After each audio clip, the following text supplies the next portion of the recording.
जय हिंद अभ्यर्थियों, प्रिय शिक्षार्थियों, मित्रों, सी-टेट की दूसरी क्लास में आपका स्वागत है। पिछले वीडियो में आपने एनसीईआरटी के विषय में पढ़ा, कक्षा 1 से 12वीं तक।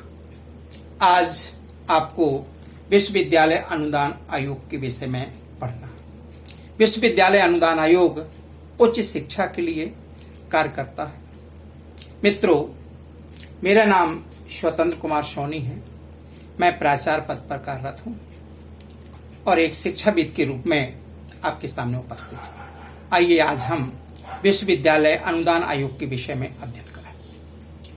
विश्वविद्यालय अनुदान आयोग, जैसे इंग्लिश में कहते हैं यूनिवर्सिटी ग्रांट कमीशन, शॉर्ट में इसको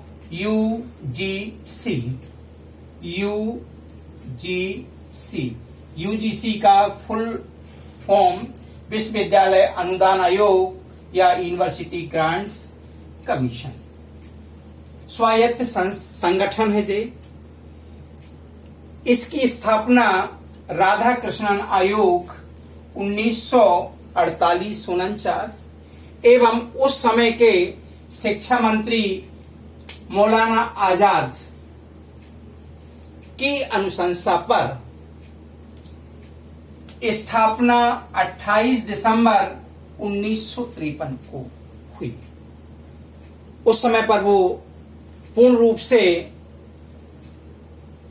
कार्य नहीं करती थी, लेकिन एक विधेयक पारित होने के बाद 1956 से यह विधिवत उच्च शिक्षा के क्षेत्र में महत्वपूर्ण भूमिका निभाती है। इसकी स्थापना 28 दिसंबर 1956।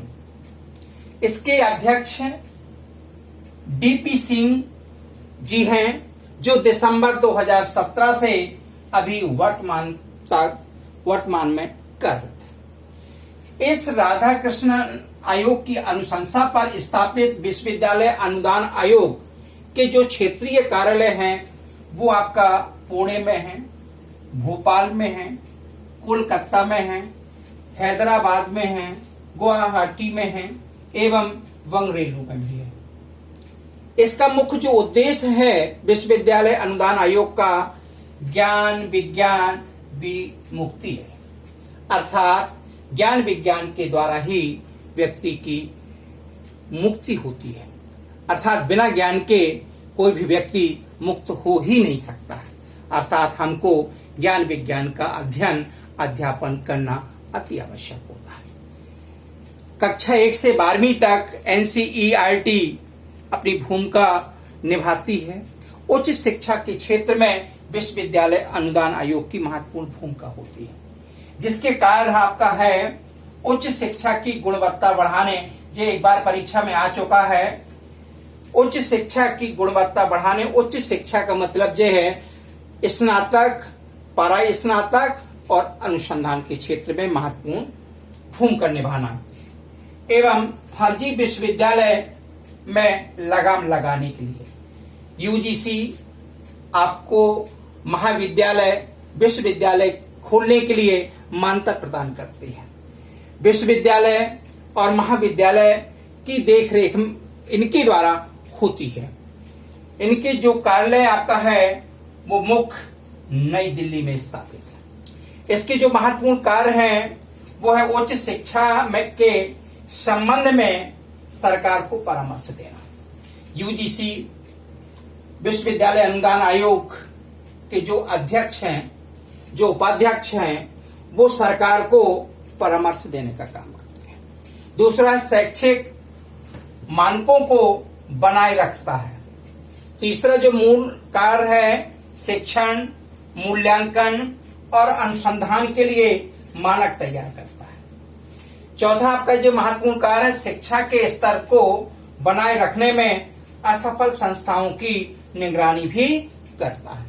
और इसका जो महत्वपूर्ण कार्य होता है वो महिला शिक्षा है, दिव्यांग शिक्षा है, व्यवसायिक शिक्षा है, इनको भी विशेष स्तर पर उत्कृष्ट बनाने का प्रयास करता है। आने वाले समय में विश्वविद्यालय अनुदान आयोग का जो प्रस्तावित परिवर्तित नाम है वो है आपका HECI। इसका फुल फॉर्म है higher education commission of India. Higher education commission of India. यह संस्थान प्रवक्ताओं की भर्ती के लिए या अच्छे मानक पर हमको प्रवक्ता प्राप्त हो, इसके लिए नेट एग्जाम को भी कंडक्ट कराती है और उच्च स्तर के प्रवक्ताओं की नियुक्ति भी करती है।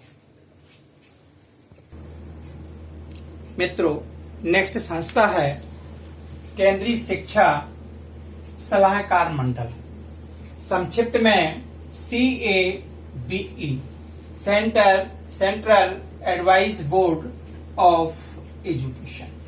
केंद्रीय शिक्षा सलाहकार मंडल यह संस्थान देश को आजाद होने के पहले स्थापित हो चुकी थी। संस्था की जो स्थिति है वो शैक्षिक नियामक प्राधिकारियों में पुरातन संस्थान।